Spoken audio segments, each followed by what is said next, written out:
जय हिंद दोस्तों, welcome to our channel the Indian soul.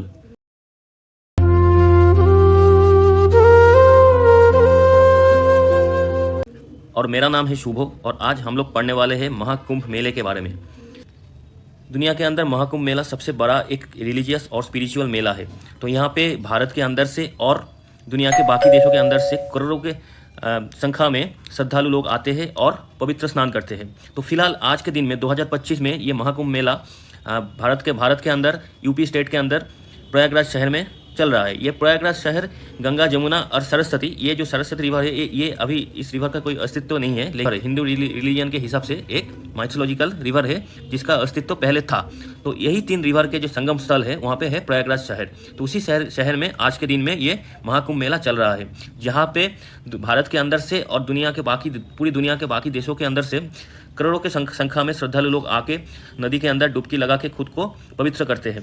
तो यही जो मेला है इसी को महाकुंभ मेला बोला जाता है। तो इस महाकुंभ मेले के बारे में आज हम लोग पूरा जितना हो सके उतना उसका जो माइथोलॉजिकल हिस्ट्री है और कैसे ये मेले के अंदर कैसे स्पिरिचुअल डेवलपमेंट होता है और ये मेले के अंदर इसका कॉन्सेप्ट क्या है, कब कब कौन सा मेला होता है, किस किस जगह पे होता है, ये सारे टॉपिक के ऊपर आज हम लोग डिस्कस करने वाले हैं।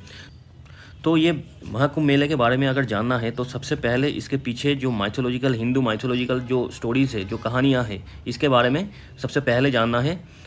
उसके बाद ही हम ये जो कुंभ मेला होता है इसका कॉन्सेप्ट को प्रॉपरली समझ पाएंगे।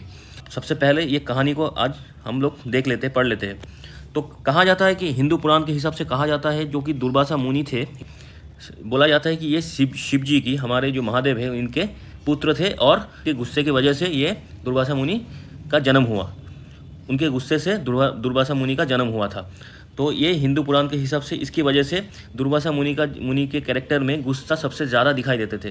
दुर्वासा मुनि छोटे छोटे कारण के ऊपर बहुत ज़्यादा गुस्सा हो जाते थे और दूसरे जिनके ऊपर उनका गुस्सा आता था उनके ऊपर वो श्राप दे देते थे। ठीक है। तो एक दिन ये हुआ कि स्वर्गलोक में इंद्रदेव अपने हाथी के ऊपर चढ़ के कहीं जा रहे थे। सामने दुर्वासा मुनि से उनका मुलाकात हो गया। तो दुर्वासा मुनि के हाथ में एक फूलों का हार था जो दुर्वासा मुनि इंद्रदेव को देना चाह रहे थे। तो इंद्रदेव क्या थे, वो हाथी के ऊपर थे, ठीक है, बहुत ऊपर थे। तो उन्होंने बोला कि आप हाथी के जो टस्क है, मतलब हाथी का जो दांत है, उनके ऊपर ये हार आप चढ़ा दीजिए। तो दुर्वासा मुनि ने ऐसा ही किया कि ये हाथी के जो टस्क है इसके ऊपर ये हार को चढ़ा दे दिए थे हाथी के पास। तो लेकिन उस वक्त क्या हुआ, उस वक्त ये हार इतना खूबसूरत था और इसके अंदर से एक खूबसूरत महक आ रहा था। इसके वजह से जो मधुमक्खियाँ थे वो हार के तरफ, इस फूल का जो हार था इसके ऊपर अट्रैक्ट हो गए थे। तो बहुत ज़्यादा मधुमक्खियाँ इधर आ गए थे। तो इसके वजह से क्या हुआ, ये मधुमक्खियाँ हाथी को डिस्टर्ब करने लगा। उसके वजह से हाथी ने अपना सर हिलाया, इधर उधर किया। इसके वजह से ये जो हार था ये टस्क से गिर के मिट्टी में पड़ गया था, मतलब गिर गया था। टस्क से मतलब ये हाथी के दांत के ऊपर था ये फूलों का हार। बाद में जब हाथी ने सर हिलाया मधुमक्खी की वजह से ये हार नीचे गिर गया था। तब जाके दुर्वासा मुनि को गुस्सा आ गया। उन्होंने इतना गुस्सा आ गया कि उन्होंने इंद्रदेव के साथ साथ पूरे के स्वर्गलोक में जितना भी देवता थे उनके सबको शापित कर दिया। और उनके शाप की वजह से देवता के पास जितना भी पावर था, जितना भी सुख सुविधा था, सारे कुछ छीन गए। ठीक है। तो देवता भी आम इंसान की तरह आम इंसान बन गए थे। सारे पावर सब कुछ उनके पास से छीन गया था। ठीक, जब ये मुसीबत आ गया दुर्वासा मुनि के शाप के वजह से, तब जाके ये सारे देवलोक के अंदर जितना भी देवता थे वो लोग कहाँ पहुँचे, वो लोग भगवान श्री विष्णु के पास पहुँच गए, मतलब कृष्णा के पास पहुँच गए थे। उन्होंने जाके बोला कि दुर्वासा मुनि ने हमें कर्ज किया, मतलब हमें शाप दिया। इसके वजह से हम लोगों की जितना भी पावर थे, जितना भी शक्तियाँ थी, वो सारे कुछ खो गया और अब हम क्या करें, ये बोल के वो लोग निवेदन लेके विष्णु जी के पास गए। तब जाके विष्णु जी उन सारे देवताओं को बोले कि भगवान विष्णु जी ने बोला कि आप लोग एक काम कीजिए, आपको समुद्र मंथन करना पड़ेगा। समुद्रों को मंथन करके जब वहाँ से अमृत को निकाल के पीना पड़ेगा, तब जाके आप लोगों का जो शक्तियाँ है वो धीरे धीरे करके वापस आ जाएगा। ठीक है। तो ये कॉन्सेप्ट उन्होंने भगवान विष्णु जी ने देवताओं को दिया, इंद्रदेव को दिया और बाकी जो देवताओं थे उनको भी दिया। तो दुर्वासा मुनि का शार्प कर्स इतना खतरनाक था कि इंद्रदेव के साथ साथ बाकी देवता भी थे उनको भी शापित कर दिया था। ठीक है। तो अब जब ये प्रॉब्लम सामने आए तब जाके सारे देवता मिलकर विष्णु जी के पास गए, भगवान विष्णु जी के पास, और उन्होंने अपना सोल्यूशन दिया कि समुद्र मंथन करके आप अमृत को निकालिए और उसको थोड़ा थोड़ा करके अपने पी लीजिए। इसके उसके बाद आपका पावर वापस आ जाएगा, आपका जितना भी शक्ति थे वो सब कुछ वापस आ जाएगा। ये तो उन्होंने सोल्यूशन दे दिया। तो अब दिक्कत ये था कि अगर समुद्र मंथन करना है तो वहाँ पे तो बहुत ताकत की ज़रूरत पड़ेगी। इसके लिए सिर्फ जितने देवता है उनके लिए ये काफ़ी नहीं था। ऊपर से जब देवता के पास से जब ये सारे पावर चले गए थे, तब जाके क्या हो गया, जब असुर लोग जो पाताल में रहते थे, असुर लोग, वो लोग देवता से ज़्यादा ताकतवर हो गए थे, क्योंकि दुर्वासा मुनि के श्राप के कारण देवता के सारे लड़ने का क्षमता, सारे पावर सब कुछ चला गया था। तब जाके ये पाताल लोक से उठ के सारे असुर क्या किए थे, देवलोक के ऊपर देवता को भागा के वहाँ पे कब्जा कर लिए थे। ठीक है, तब जाके ये सारे देवता मिलके इनके पास चले गए थे, विष्णु जी के पास, भगवान विष्णु के पास, और उन्होंने ये सोल्यूशन दिया। अब दिक्कत ये है कि अगर समुद्र मंथन करना ही है तो बहुत ज़्यादा ताकत की ज़रूरत पड़ेगी और बहुत ज़्यादा लोगों की ज़रूरत पड़ेगी, क्योंकि ये छोटे मोटे काम तो है नहीं। तब जाके विष्णु जी ने उन लोगों को सोल्यूशन दिया कि आप एक काम कीजिए, आप असुरों के साथ भी बात कीजिए और उनको भी अपने टीम में लीजिए। दोनों मिलके देवता और असुर दोनों मिलके ये समुद्र मंथन करना पड़ेगा, वरना अमृत बाहर नहीं निकलेगा। तो जैसे भगवान जी ने सजेशन दिया, उसी को सुनते हुए देवता लोगों ने असुर के पास गए और उनको बोला कि हम लोग दोनों मिलके, देवता और असुर मिलके समुद्र मंथन करेंगे और उससे जो अमृत निकलेगा वो हम दोनों थोड़ा थोड़ा करके बांट के पी लेंगे। मतलब देवता लोग भी पी लेंगे और असुर लोग भी पी लेंगे, तो इनसे इसके वजह से हम दोनों ताकतवर हो जाएंगे। ये बोल के देवताओं ने असुरों को कन्विंस किया और समुद्र मंथन करने के लिए राजी करवा लिए। ठीक है, अब तक सब ऐसे ही चल रहा था। अब समुद्र मंथन करना कहाँ पे है, तो ये समुद्र मंथन के जो जगह है वो चुना गया कहाँ पे, उस केसर सागर। ये एक माइथोलॉजी का स्टोरी बोल रहा हूँ। ठीक है, तो केसर सागर जो कि उसका अर्थ है मिल्क की ओशन, मतलब दूध की सागर। ठीक है, तो वहाँ पे जो माउंट मंदारा था, इनको एज ए पहाड़ चूज किया गया, मतलब इसको पकड़ के समुद्रों को, इसको घुमा घुमा के समुद्रों को मंथन किया जाएगा, माउंट मंदारा। और इसके माउंट मंदारा को पकड़ने के लिए जो रस्सी यूज़ किए थे भगवान और देवता और असुर लोग, तो ये था बासुकी नाग। ठीक है, ये एक सांप था, बासुकी नाग। और ठीक इस पहाड़ के नीचे एक टाटल था जिसका नाम था द टाटल कुर्मा। तो बोला जाता है कि पुराण के हिसाब से, माइथोलॉजिकल स्टोरी के हिसाब से, ये जो टाटल था ये भगवान विष्णु के ही अवतार थे, जो टाटल के रूप में समुद्र मंथन में अंश पार्ट लिए थे। ठीक है, अच्छा एक कॉन्सेप्ट ये भी समझना है, स्वर्ग लोक में भगवान जो होते हैं वो तीनों ही है, मतलब ब्रह्मा विष्णु महेश, ये तीन जो है ये तीन भगवान है। तो भगवान मतलब मोस्ट पावरफुल। ठीक है, इनके ऊपर कुछ नहीं है। और जो देवता है ये भगवान से थोड़ा कम पावरफुल होते हैं, ये भगवान के नीचे रहते हैं। ठीक है, तो भगवान जो है ये तीन लोग हैं, ब्रह्मा विष्णु महेश्वर। ठीक है, ये तीन लोग भगवान हैं। बाकी जितना भी है, इंद्रदेव मान लीजिए, अरुण देव मान लीजिए, पवन देव मान लीजिए, सूर्यदेव मान लीजिए, चंद्रमा मान लीजिए, ये सारे देवता है, लेकिन ये लोग भगवान के से कम पावरफुल होते हैं। ठीक है, ये कॉन्सेप्ट समझ में आ गया हम लोगों को। तो अब समुद्र मंथन करना है। समुद्र मंथन जब करना है तो एक जो पहाड़ चाहिए वो है माउंट मंदारा। इनको चुना गया, माउंट मंदारा को चुना गया और बासुकी नाग को एज ए रस्सी पकड़ा गया। और ये टाटल जो है नीचे, पहाड़ के नीचे जो टाटल था, ये इनका नाम था कुर्मा, जो कि माना जाता है कि ये भगवान विष्णु के अवतार थे। उन्होंने टाटल के रूप में ये समुद्र मंथन में पार्ट लिया था। ठीक है, और सागर कौन सा था, केसर सागर, मतलब ओशन ऑफ मिल्क। ठीक है, तो अब ये समुद्र मंथन चालू हुआ, बहुत दिन तक समुद्र मंथन चला। ठीक है, जब समुद्र मंथन खत्म हुआ, तब समुद्र मंथन के बाद बहुत अमृत तो निकले ही, उस अमृत को पकड़ के धन्वंतरी निकले, जो कि हिंदू माइथोलॉजी के हिसाब से सबसे बड़ा फिजिशियन था, भगवान देवता लोगों की फिजिशियन थे, मतलब डॉक्टर थे वो। ठीक है, धन्वंतरी निकले ये अमृत का जो कुंभ है उसको पकड़ के। तो यही अमृत का जो कुंभ, मतलब अमृत का जो पात्र था, जो कलश था अमृत को, जिसके अंदर अमृत था, जब समुद्र मंथन के बाद अमृत निकला, वो एक कलश के अंदर था, जो कलश धन्वंतरी जी पकड़ के बैठे थे। ठीक है, तो वही कलश को बोला जाता है कुंभ, और उसी कलश को सराउंड करके जो रिलीजियस गैदरिंग होता है उसको बोला जाता है मेला। तो इसीलिए कुंभ मेला बोला जाता है।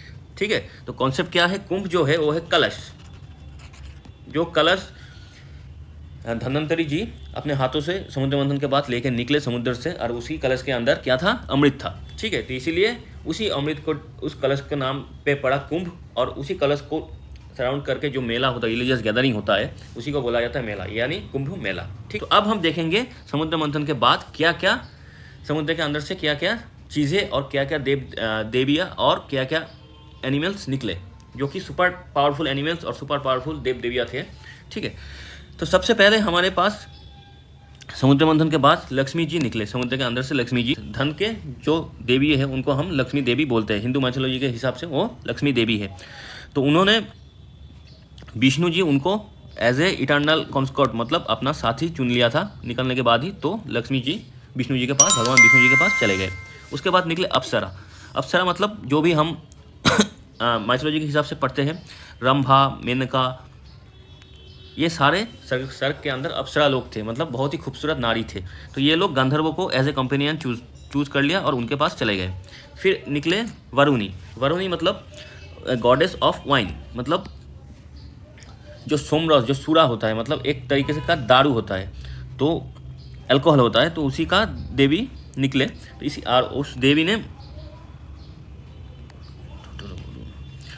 ये जो गॉडेस ऑफ वाइन थे, ये डॉटर का, किनका डॉटर थे, वरुण देव का। ठीक है, एक्सेप्टेड बाय देवास, देवता लोगों ने इनको अपने तरफ एक्सेप्ट कर लिया था और ये स्वर्गलोक में चले गए थे। कौन? वरुणी। इसके बाद से बोला जाता है कि देवता के एक अलग नाम भी पड़ गया, वो क्या? सुरस।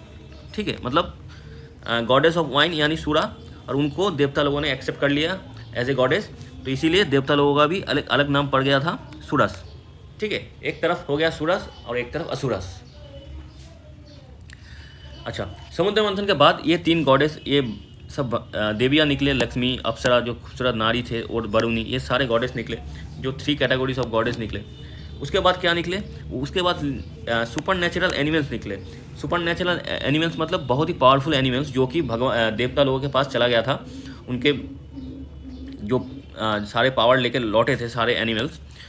तो पहला जो निकले वो कामधेनु था। उनको कामधेनु मतलब एक गाय था, जो कि wish granting cow taken by Brahma.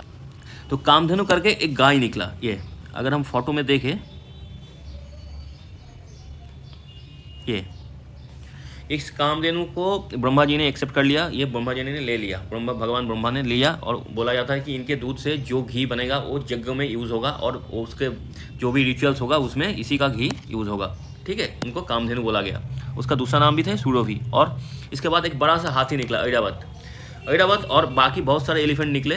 ये सारे एलिफेंट इंद्र जी ने, देवता इंद्रो ने ले लिया, उनके पास चला गया ये। उसके बाद क्या निकला? उसके बाद उच्चाई श्रवस, मतलब ये एक संस्कृत वर्ड है, इसका मीनिंग है बहुत ऊंचा सुनना, मतलब जिसका बड़े बड़े कान होता है उसको बोलते हैं उच्चाई श्रवस। तो इसमें क्या होता है? इसमें the divine 7 headed horse, 7 sir वाला हॉर्स निकला। ये हॉर्स किसको दिया गया? ये बाली के पास चला गया, बाली के पास चला गया। ठीक है, तो ये 3 सुपर नेचुरल एनिमल्स निकले समुद्र मंथन के बाद, और 3 गॉडेस निकले। ये सारे हम लोग देख लिए। उसके बाद क्या निकले? समुद्र मंथन के बाद हम लोग अमृत के बारे में ही जानते हैं, लेकिन अमृत छोड़ के भी ये सारे चीज़ समुद्र मंथन के बाद निकले थे, समुद्र के अंदर से, मिल्क ऑफ ओशन के अंदर से, और जो कि देवता लोगों ने एक्सेप्ट कर लिया था। ठीक है, उसके बाद क्या निकले? 3 वैल्यूएबल्स। पहला वैल्यूएबल्स क्या था? कौस्तुभ करके एक ज्वेल निकले, रत्ना, जो विष्णु जी ने ले लिया था। ठीक है, भगवान विष्णु जी उसको ले लिया था और धारण कर लिए थे उसको। फिर क्या निकला? कल्पवृक्ष। कल्पवृक्ष मतलब एक विश फुलफिलिंग फ्लावरिंग प्लांट है, जो एक पेड़ था जिसके पास आप जो भी विश करेंगे वो आपको मिलेगा। ठीक है, ये इंद्रलोक में लेके चला गया। इंद्रलोक के अंदर ये देवता लोगों ने इसको, कल्पवृक्षों को इंद्रलोक में लेके चला गया। और उसके बाद क्या निकला? उसके बाद निकला चंद्र निकला, एक क्रिसेंट क्लेम बाय शिवा के जटा के अंदर एक ऐसे चंद्र रहता है, चंद्रमा, तो उसको शिवा ने क्लेम किया और शिव जी के पास वो चला गया। फिर बहुत सारे और पंचजन्य शंख निकला, ज्येष्ठा निकला, एक छाता निकला था जो कि वरुण देव ने ले लिया था, एक ईयररिंग निकला था जो इंद्रदेव ने अपने माँ अदिति को दे दिया था। फिर निद्रा देवी भी निकला, मतलब गॉडेस ऑफ स्लीप, ये भी वहाँ से निकला। ठीक है।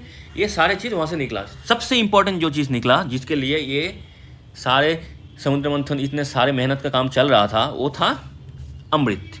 तो वही अमृत का जो कलश था उसको कौन लेकर निकला? धन्वंतरी। ये धन्वंतरी कौन थे? धन्वंतरी थे देवता लोगों की फिजिशियन यानी डॉक्टर, ठीक है। देवता लोगों की डॉक्टर धन्वंतरी अपने हाथों में अमृत का जो कलश था उसको लेके समुद्र मंथन के बाद निकला, ठीक है। तो आज ये धन्वंतरी का जो मंथन के बाद, धन्वंतरी का जो समुद्र मंथन के बाद निकालने का जो प्रोसेस है, इसको हम लोग कब सेलिब्रेट करते हैं? जो दिवाली के पहले, ठीक पहले 1-2 दिन पहले जो धनतेरस हम मनाते हैं ना, तो वहाँ पे इसी धन्वंतरी जी का, इस डॉक्टर का, जो देवता के डॉक्टर थे, इनको सेलिब्रेट करते हैं। तो हम जब सेलिब्रेट करते हैं, हम मोस्टली सोचते हैं कि धन के बारे में, मतलब सोना मान लीजिए, गोल्ड, पैसा, नया दुकान में जाके उसका कुछ नया चीज़ खरीदना, ये सब हम देखते हैं धनतेरस के दिन में। लेकिन एक्चुअली कॉन्सेप्ट क्या था? कॉन्सेप्ट धन मतलब कॉन्सेप्ट अपना शरीर। इंसान के पास जो शरीर होता है, उसका जो हर ऑर्गन होता है, हार्ट, लंग्स, किडनीज, ये सारे उसको धन माना जाता है। तो अगर ये सारे चीज़ आपके पास स्वस्थ और वेल्दी रहेंगे तो आप भी हेल्दी रहेंगे, ठीक है। तो इस कॉन्सेप्ट यही था। लेकिन हम लोग धनतेरस को थोड़ा सा मटेरियल को लेके मनाते हैं, क्योंकि मान लीजिए अर्थ मतलब मनी, गोल्ड, तो जो भी है, धनतेरस के दिन हम इस धन्वंतरी जी का जो समुद्र मंथन के बाद जो उनका जो निकलना था अंदर, समुद्र के अंदर से, तो उसी को सेलिब्रेट करते हैं। तो उसी को हम धनतेरस बोलते हैं, ठीक है। ये सारे चीज़ निकला, और जो निकला वो था हलाहल। ये एक बहुत ही अलग कॉन्सेप्ट है। अमृत के साथ हलाहल भी निकला। हलाहल मतलब विष मतलब पॉइजन, ठीक है। तो जब हलाहल निकला तो सारे देवता और असुर मुसीबत में आ गए थे, क्योंकि हलाहल के चलते हुए सारे लोग मर जाएंगे। अगर हलाहल सबके अंदर चला गया, मतलब पॉइजन सबके अंदर फैल गया सबके बीच में, तो सब लोग एक एक करके मर जाएंगे। तब जाके ये शिव जी ने क्या किया था?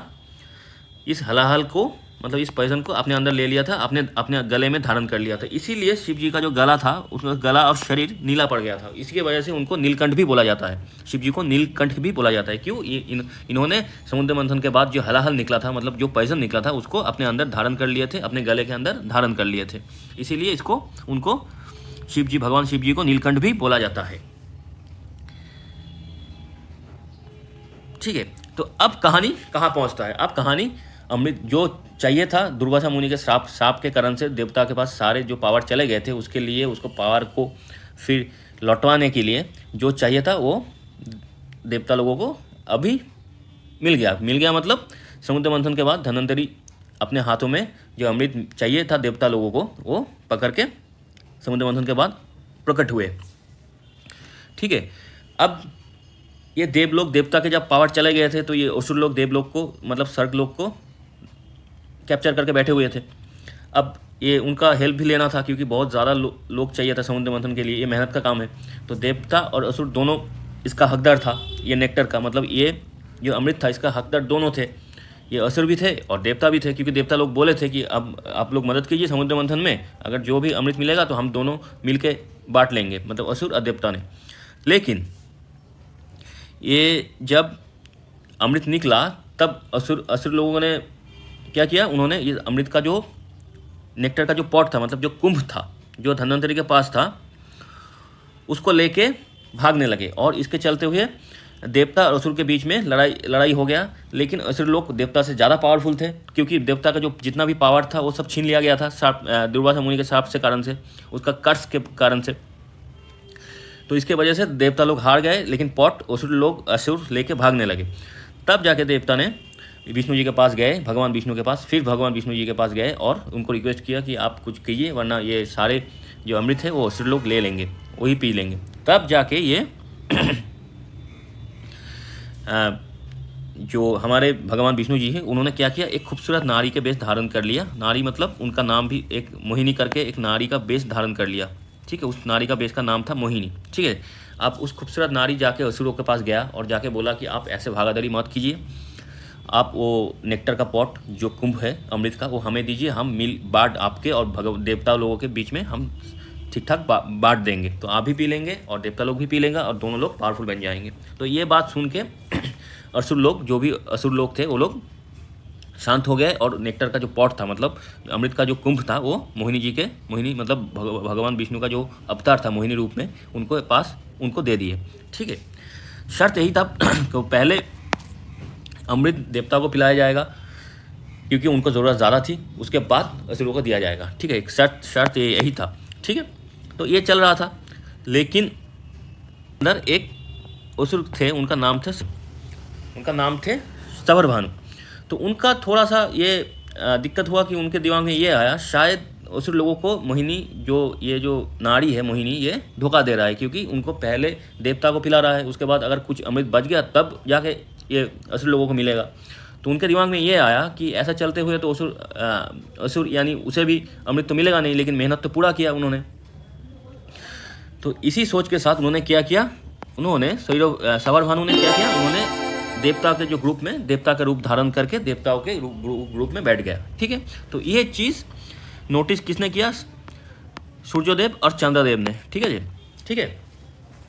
अब जब ये विष्णु जी मतलब मोहिनी अवतार में विष्णु भगवान जी जब सबको नेक्टर दे रहा था, सबको थोड़ा थोड़ा करके अमृत दे रहा था, तब जाके एक सवर भानु के पास भी आया और जो देवता के ग्रुप में बैठे हुए थे उनको भी अमृत दिया और उन्होंने पीना चालू कर दिया था। तभी जाके ये चीज़ ये सूर्यदेव और चंद्रदेव ने नोटिस किया और इन्होंने मोहिनी जी को बोल दिया, मतलब भगवान विष्णु को बोल दिया कि ये देवता नहीं है, ये असुर है। तब जाके क्या किया, ये मोहिनी जी मतलब भगवान विष्णु अपने सुदर्शन चक्र से इनका सवर भानु का गला काट दिया था। ठीक है, गला तो काट दिया, लेकिन ये अमृत पी लिया था, इन्होंने अमृत पी लिया था तब तक। इसकी वजह से गला तो काट दिया, लेकिन ये मरा नहीं। तो इसका सर अलग से जिंदा रहा और धड़ भी अलग से जिंदा रहा। ठीक है, ये मरा नहीं, क्योंकि ये थोड़ा सा अमृत पी लिया था। एक्चुअली ये सारे चीज़ देखिए नॉर्मली हिसाब से तो असुर और देवता इन दोनों को मिलना चाहिए अमृत, क्योंकि दोनों ने समुद्र मंथन में हेल्प किया था, दोनों ने काम किए थे। कॉन्सेप्ट यही था कि ये असुर लोग जो थे ये लोग पापी थे। ठीक है, ये लोग अपनी ज़िंदगी में पाप किए, सही काम सब गलत काम भी किए, इसी की वजह से इनको असुर बोला जाता था।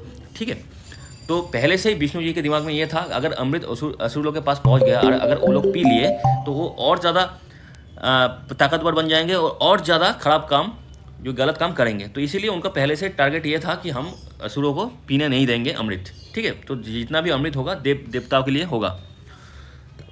तो यही चीज़ वो कर रहा था, लेकिन ये जो प्लान था ये सवर भानु को समझ में आ गया था। इसी की वजह से वो छुप के देवता का रूप धारण करके वहाँ पे बैठ गया था देवताओं के बीच। तो लेकिन पकड़ में आ गया, सूर्योदेव और चंद्रदेव के आंखों के पकड़ में ये आ गया, और बाद में ये नेक्टर तो पी लिया था, मतलब अमृत तो पी लिया था, लेकिन सुदर्शन चक्र से इसका गला भी काट दिया गया था। लेकिन ये जो इसका जो धड़ और सर ये अलग अलग जिंदा रहा, और इसका सर का नाम पड़ गया राहु और धड़ का नाम पड़ गया केतु। ये नाम शिव जी ने दिया था इन दो हिस्से को। ये अलग अलग तरीके से राहु और केतु ये अलग तरीके से मतलब अलग अलग होकर जिंदा रहा। ठीक है, तो यही है कहानी। इसी कहानी के दौरान जब ये भागादौड़ी हो रहा था, मतलब ये कुंभ को जो अमृत का जो कुंभ था, इस कुंभ मतलब कलश था, उसको लेके जब देवता और मतलब अमृत डिस्ट्रीब्यूशन के ठीक पहले देवता और इनके असुरों के बीच में जब भागादौड़ी लड़ाई हो रहा था, तब अमृत का जो कुंभ था मतलब जो कलश था उनमें से 4 बूंद अमृत 4 जगह पे गिरा था। तो अब कॉन्सेप्ट यही है, उसी 4 जगह पे, उसी 4 शहर में, उसी 4 नदी के किनारे में अब ये कुंभ मेला होता है, क्योंकि वहीं पे अमृत गिरा था। तो वो 4 जगह कौन कौन सा है, वो 4 जगह है हरिद्वार, प्रयागराज, नासिक और उज्जैन। ठीक है, उसी 4 जगह को लेके हम लोग धीरे धीरे करके पढ़ेंगे। तो जब अब ये कहानी कहाँ पे पहुँचा, लड़ाई हुआ था, जो 4 जगह पे बूंद गिरा था अमृत का, उसी 4 जगह पे ये कुंभ मेला होता है, उसी के 4 जगह पे ये कुंभ मेला होता है। और ठीक है, और लास्ट में क्या देखा हमने, राहु और केतु का जन्म हुआ, क्योंकि सुदर्शन चक्र से इसको काट दिया गया था। और जब ये पूरा का पूरा देवताओं के अंदर ये जो कुंभ थे, जो अमृत थे, इसका जब डिस्ट्रीब्यूशन हो गया था, ख़त्म हो गया था, तब मोहिनी जी मतलब भगवान विष्णु जी अपने रूप धारण किए और गरुड़ पक्षी में उठ के चढ़ के चले गए। ठीक है, ये हो गया पहला कॉन्सेप्ट। तो एक दूसरा कहानी भी है जो कि मतलब जस्ट कहानी का एंडिंग थोड़ा सा चेंज है। चेंज ये है कि जब पहले वाले कहानी में हम ये देखें, जब ये कुंभ मतलब अमृत का जो कलश था ये जब उठा, तब भगवान और असुरों के बीच में लड़ाई हुआ था, उसके वजह से 4 बूंद गिरा। एक और कहानी है जहाँ पे बोला जाता है कि विष्णु जी, भगवान विष्णु जी अपने जो वाहन थे गरुड़, उनको दायित्व तो ये दिया था कि जब ये कलश निकले तो तुम इस कलश का रक्षण करना, मतलब उसको सही से पकड़ के उसको सेफ रखना कि वो बाद में देवताओं को दिया जा सके। तो जब कलश निकला अमृत का, तब गरुड़ ने क्या किया, उस कलश को अपने हाथ में पकड़ लिया और सेफ करने लगे, भागने लगे, और उसके पीछे असुर लोग भागने लगे। तो उसी भागा दौड़ी में कुछ बूंदे 4 जगह पे गिरा था अमृत का, उसी 4 जगह पे जो हम थोड़ी देर पहले ही बोले, हरिद्वार, प्रयागराज, नासिक और उज्जैन, इसी 4 जगह पे गंगा, जमुना, सरस्वती, गोदावरी, शिप्रा, ये सारे नदी में गिरा था। इसी के वजह से इस 4 जगह पे कुंभ मेला होता है। ये जो कहानी है मैथोलॉजिकल, इसका थोड़ा सा चेंज है। तो ये दोनों कहानी फेमस है। एक गरुड़ के, जब गरुड़ लेके भाग रहा था तब जाके 4 बूंदे गिरे, और दूसरा कहानी ये है लास्ट में, मतलब बेसिक कहानी शुरू से तो एक ही है, सेम, जस्ट एंडिंग थोड़ा सा अलग है। अलग ये है कि वहाँ पे जब भगवान देवता और इनके बीच में, असुरों के बीच में, असुर और असुर के बीच में जब लड़ाई हो रहा था, तब जाके 4 बूंद अमृत गिरा था 4 जगह पे, वहाँ पे कुंभ मेला होता है। तो ये था कुंभ मेले की जो हिस्टोरिकल जो बैकग्राउंड है, यही था। और ये जो समुद्र मंथन चला, उसके बाद जो उसको लेके, मतलब कुंभ को अमृत का जो कलश था उसको लेके जो भागा दौड़ी चला देवता और असुरों के बीच में, वो 12 दिन चला। ये बैटल, देवता और असुरों का बैटल 12 दिन तक चला। 12 दिन मतलब स्वर्गलोक में 12 दिन, और उसी 12 डेज दुनिया के हिसाब से, अगर हम लोगों की मतलब धरती के हिसाब से बोले तो उसको 12 साल माना जाता है कि वो 12 दिन पृथ्वी के हिसाब से 12 साल है। ठीक है, 12 साल है। तो इसीलिए जो महाकुंभ होता है, जो कुंभ मेला होता है, ये 12 साल बाद होता है। ठीक है। तो अब हिस्टोरिकल जो कुंभ मेला का पीछे जो हिस्टोरिकल जो कहानी, माइथोलॉजिकल जो कहानी है, वो कहानी हम लोगों की समझ में आ गया। ये भी समझ में आ गया कि जो 4 जगह पे दुनिया के अंदर 4 जगह पे कुंभ मेला होता है, वो हरिद्वार, प्रयागराज, उज्जैन और नासिक, ये 4 जगह पे होता है। ये 4 जगह पे क्यों होता है ये भी समझ में आ गया, क्योंकि इसी 4 जगह पे अमृत का 4 बूंद गिरा था। अच्छा, इसीलिए ये 4 जगह पे तो होता है, लेकिन जो रिवर है ये इंपॉर्टेंट पॉइंट है, क्योंकि ये जो अमृत का जो बूंद गिरा था, ये किसी धरती के ऊपर नहीं गिरा था। धरती के ऊपर तो गिरा था, लेकिन ये एक्चुअली गिरा था नदी के ऊपर, नदी के अंदर। हरिद्वार में गंगा जी के अंदर गिरा, प्रयागराज में गंगा, जमुना, सरस्वती का जो संगम स्थल है वहाँ पे गिरा, नासिक, त्र्यंबक में गोदावरी में नदी में गिरा, और उज्जैन में शिप्रा नदी में गिरा। तो इसीलिए कॉन्सेप्ट यही है कि जब जो भी श्रद्धालु कुंभ मेला में जाते हैं, वो पूजा करके नहीं वापस आते, वो नदी में डुबकी लगा के फिर वापस आते हैं, क्योंकि माना जाता है कि अमृत नदी में गिरा था। इसीलिए नदी का पानी उस वक्त में हर 12 साल बाद, या तो वहाँ पे इतना साफ, इतना पवित्र हो जाता है। तो वहाँ पे अगर आप लोग नदी के पानी में डुबकी लगा लो, तो आपका जो सोल है, आपका जो आत्मा है, वो प्यूरीफाई हो जाएगा। आपका जो सोल है वो प्यूरीफाई हो जाएगा, इसी कॉन्सेप्ट के साथ। इसीलिए जितना भी श्रद्धालु करोड़ों की संख्या में जब कुंभ मेला में जाते हैं, वो नदी में डुबकी लगाते हैं। या ऐसा नहीं कि वो ये पूजा करके वापस आ जाते हैं, ऐसा नहीं। वहाँ पे डुबकी लगा के फिर आत्मा को प्यूरीफाई करके फिर वापस आते हैं। ठीक है। तो अब ये चीज़ हम मैप में देखें, कौन किस किस जगह पे ये कुंभ मेला होता है। एक तो हमारे उत्तराखंड में हरिद्वार हो गया, यूपी में प्रयागराज हो गया, मध्य प्रदेश में उज्जैन हो गया, और महाराष्ट्र में नासिक हो गया। ये 4 जगह पे होता है। तो अब कुंभ मेला भी क्लासीफाइड है। क्लासीफाइड मतलब इसका भी टाइप है। जो हमने बोला 12 साल, जो 12 दिन तक बैटल चला, उसके बाद 12, मतलब वो ह्यूमन के हिसाब से, ह्यूमन डेज के हिसाब से 12 साल होता है। ठीक है। जो स्वर्गलोक में समुद्र मंथन के बाद अमृत का कुंभ लेके, अमृत का जो कलश था उसको लेके देवता और असुरों के बीच में जो लड़ाई हुआ था, वो उसका 12 दिन तक चला। वही 12 दिन ह्यूमन लाइफ के हिसाब से 12 साल है। ठीक है।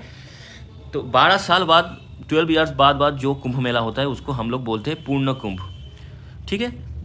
अगर कुछ जगह पे अगर ये 12 साल बाद होता है, अगर 6 साल बाद जो कुंभ मेला होता है उसको हम बोलते हैं अर्ध कुंभ। जो हर साल होता है उसको हम बोलते हैं माघ कुंभ। जो पूर्ण कुंभ होता है वो 12 साल बाद होता है। जो अर्ध कुंभ होता है वो 6 साल बाद होता है। जो मेघ कुंभ होता है, माघ कुंभ होता है, वो 1 साल बाद होता है, और जगह ऑल्टरनेट होता है। और जो महाकुंभ होता है ना, ये महाकुंभ, ये 112 × 12 मतलब 12 पूर्ण कुंभ के बाद एक महाकुंभ आता है। तो इसीलिए ये 144 साल के बाद होता है। 144 ईयर्स महाकुंभ होता है, 144 ईयर्स के बाद। तो अब 2025 में प्रयागराज में जो चल रहा है वो है ये महाकुंभ। ये इसके पहले हुआ था 144 साल के पहले हुआ था, और आज हो रहा है 2025 में। इसके मतलब ये जो जनरेशन है, ये जनरेशन अगर महाकुंभ नहीं कर पाएंगे तो इस जन्म में नहीं हो पाएगा उनके द्वारा महाकुंभ। इसीलिए इस बार इतना भीड़ हुआ है, 40 करोड़ के आसपास लोग महाकुंभ में पहुँचे हैं, क्योंकि ये फिर से आएगा 144 साल बाद। ठीक है, तो ये है कॉन्सेप्ट। तो हम एक बार महाकुंभ मेला का एक बार और डेफिनेशन देख लेते हैं। कुंभ मेला क्या है? वो हिंदू पिलग्रिमेज है, हिंदू तीर्थयात्री के लिए, हिंदू श्रद्धालु के लिए एक सेक्रेट मेला है, एक फेस्टिवल है, जहाँ पे ये कहाँ पे होता है? हरिद्वार, गंगा में होता है, प्रयागराज कॉन्फ्लुएंस ऑफ गंगा जमुना सरस्वती, जो कि थोड़ी देर मतलब संगम स्थल में होता है, उज्जैन शिप्रा नदी के तीर में उज्जैन में होता है, गोदावरी के नासिक में होता है। Largest religion gathering in the world, ये सबसे बड़ा दुनिया के अंदर, इतना बड़ा रिलीजियस गैदरिंग कहीं किसी भी दुनिया में अंदर किसी भी देश में नहीं होता है, कहीं पे भी नहीं होता है। ठीक है, तो यहाँ पे जो हमने बोला अमृत पानी में गिरा था, मतलब नदी में गिरा था, इसलिए नदी के स्नान करने के बाद स्पिरिचुअल एवोकेनिंग होता है, मतलब आपका जो आत्मा है, जो सोल है, वो प्यूरीफाई हो जाता है, एविल के खिलाफ लड़ने का क्षमता आता है। ये सारे चीज़ हिंदू माइथोलॉजी के हिसाब से होता है। फिर हमने क्लासिफिकेशन भी देख लिया, महाकुंभ, पुण्यकुंभ, अर्धकुंभ, माघ कुंभ। माघ कुंभ 1 साल बाद होता है, अर्धकुंभ 6 साल बाद होता है, पूर्ण कुंभ 12 साल बाद होता है, और महाकुंभ 144 साल बाद होता है, मतलब 12 × 12। तो अब हम महाकुंभ के बारे में थोड़ा सा बात कर लेंगे, क्योंकि हम लोग ऐसे तो जान ही लिए। पूर्ण 144 ईयर्स के बाद होता है। लोकेशन कहाँ होता है? ये महाकुंभ होता है प्रयागराज इलाहाबाद में। ठीक है, ये इसका जगह फिक्स है। ये कहाँ पे होगा? प्रयागराज इलाहाबाद में होगा, गंगा जमुना और सरस्वती रिवर के एकदम संगम स्थल में। तो इस तीनों रिवर के संगम स्थल में होता है, इसीलिए इस महाकुंभ को और ज़्यादा स्पिरिचुअल, और ज़्यादा पवित्र, और ज़्यादा पावरफुल माना जाता है। ठीक है, उसके बाद पुण्य कुंभ, जो कि 12 साल की फ्रीक्वेंसी में होता है। ये अपने जो एस्ट्रोलॉजिकल जो लोकेशन है, सन हो गया, मून हो गया, और जुपिटर, इन 3 ग्रहों के अपने पोजीशन के हिसाब से ये पुण्य कुंभ फिक्स होता है। कब होगा, कौन सी जगह पे होगा, ये सारे पुण्य कुंभ और अर्धकुंभ और माघ कुंभ, ये सारे चीज़ डिसाइड कब होता है? इस तीनों ग्रहों के हिसाब से। तीनों ग्रहों मतलब सूर्य तो ग्रह नहीं है, सूर्य है नक्षत्र। ठीक है, वो एक स्टार है सूर्य, और बाकी ये मून जो कि सैटेलाइट पृथ्वी के पास घूमता है, ये मून और जुपिटर जो एक ग्रह है। ठीक है, इन तीनों के अलाइनमेंट के हिसाब से ये पुण्यकुंभ कब होगा, पुण्यकुंभ कब होगा, महाकुंभ कब होगा, ये अर्धकुंभ कब होगा, ये सारी चीज़ डिसाइड उसी के हिसाब से होता है। कब, कहाँ, कौन सी प्लेस में होगा, मतलब प्रयागराज में कब होगा, हरिद्वार में कब होगा, नासिक, उज्जैन, ये सारी चीज़ डिसाइड किसके ऊपर होता है? जो रोटेशन ऑफ जुपिटर है, मून है और सन है, इन तीनों के ऊपर से, स्पेशली जुपिटर, सन और मून। ठीक है, पहला प्लानिटरी अलाइनमेंट, इसका हिसाब एस्ट्रोनॉमी में होता है, ज्योतिर्विज्ञान में होता है, करके ये डेट फिक्स किया जाता है, और जगह भी पुण्यकुंभ का। ठीक है, अब आता है अर्धकुंभ। अर्धकुंभ 6 साल बाद होता है, 2 पुण्यकुंभ के बीच। ठीक है, ये भी प्रयागराज में होता है और हरिद्वार में होता है। और ये जो पुण्यकुंभ है, ये एक पहली बार अगर मान लिया आज 12 साल के बाद प्रयागराज में हुआ, फिर 12 साल के बाद हरिद्वार में होगा, नासिक में होगा 12 साल के बाद, फिर उज्जैन में होगा। ये सारी चीज़ डिसाइड कौन करेगा? ये जुपिटर, सन और मून, इन तीनों के जो अलाइनमेंट है, इसके उस हिसाब से होगा। महाकुंभ तो हम पहले बोल लिए 144 ईयर के बाद होता है। महाकुंभ ये हर साल होता है, एनुअली होता है, ड्यूरिंग मंथ ऑफ जनवरी और फरवरी। ठीक है, ये कहाँ पे होता है? प्रयागराज में होता है। स्मॉलर स्केल इवेंट होता है, ये इतना बड़ा नहीं होता है, क्योंकि ये हर साल आता है।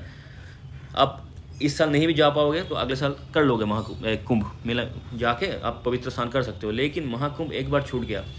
अर्धकुंभ भी आप कर सकते हो 6 साल बाद, ये भी कर सकते हो ये पूर्ण कुंभ। लेकिन महाकुंभ जो 144 साल बाद होता है, वो आप एक बार आपके हाथ से चला गया तो आपके पास फिर से वापस इस जन्म में नहीं आएगा, क्योंकि एक इंसान का लाइफ स्पैन कितना होता है? 70-80 साल। तो वो अब मिस कर देगा तो 144 बाद होगा, तो वो तो नहीं कर पाएगा। तो इसी की वजह से आज ये महाकुंभ में इतना भीड़, 40 करोड़ लोग इसीलिए पहुंचा कि ये उनके लाइफ टाइम मोमेंट है। अगर कर पाएंगे तो इसी बार होगा, वरना नहीं होगा।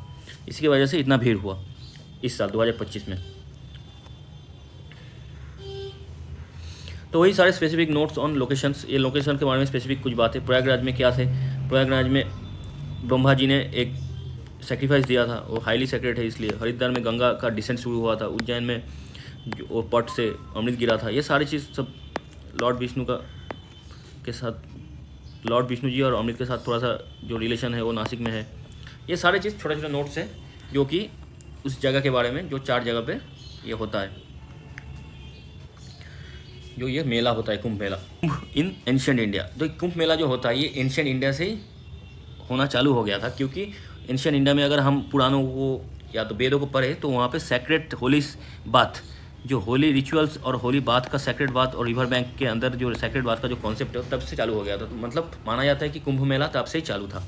फिर आता है मीडिएवल पीरियड, जहाँ पे भी ये सारे चीज़ जो large scale assemblies of religious discussion and charity in Prayagraj, ये सारी चीज़ मेडिएवल पीरियड में हम एम्पायर ऑफ हर्षवर्धन, जो चाइनीज़ ट्रैवलर जो ह्यूएनसांग आए थे, उनके जो रिटन कॉपीज़ थे, जो उनका जो कहानियाँ थे, उनमें से हमें मालूम पड़ता है कि मेडिएवल पीरियड में भी ये नदी के संगम में river bath, holy bath, sacred bath का जो चलन था वो था। उसको मानते हुए, उसको देखते हुए हम ये मानते हैं कि तब भी मेडिएवल पीरियड में भी ये कुंभ मेला का जो चलन था वो प्रेजेंट था। फिर तो बाद में क्या हुआ, वो मेडिएवल पीरियड में ही, तो बाद में जब फॉरेन रूलर्स आए, मतलब जो ड्यूरिंग फॉरेन रूलर्स, जो कि इंडिया के रूलर्स नहीं थे, मान लीजिए मुगल, दिल्ली सुल्तानत, ये सारे जब फॉरेन रूलर्स आए तब ये कुंभ तो कंटिन्यू था, लेकिन थ्राइव इनटू रिमोट एरियाज, मतलब थोड़ा सा इतना ओपनली नहीं होता था, क्योंकि वो जो रूलर्स थे वो दूसरे धर्म के थे। तो इसकी वजह से ये कुंभ मेला थोड़ा सा छोटा पड़ गया था जब ये मेडिएवल पीरियड के अंदर, जब ये बाहर से रूलर्स आए, उनके प्रेशर की वजह से थोड़ा सा रेस्ट्रिक्टेड हो गया था कुंभ मेला। तो जो भी है, उसके बाद फिर आज का दिन मॉडर्न इंडिया में, जो उसके बाद मॉडर्न इंडिया चालू हुआ, देश आज़ाद हुआ, ब्रिटिश आए, उसके बाद ब्रिटिश के अंदर कॉलोनी बन के इंडिया रहा, फिर तब भी कुंभ मेला चल रहा था।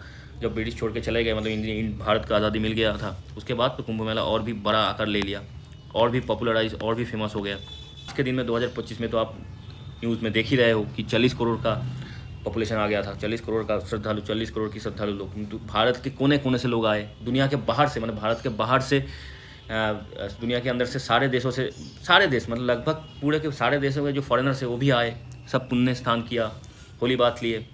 तो ये आज के दिन में ये जो कुंभ मेला है बहुत ही फेमस और बहुत ही पॉपुलर और रिलीजियस एक कार्निवल बन गया है। ठीक है, दुनिया के अंदर हर देश के बारे में ये कुंभ मेला के बारे में चर्चा होता है, हर देश के अंदर ये कुंभ मेला को लेके चर्चा होता है आज के दिन में।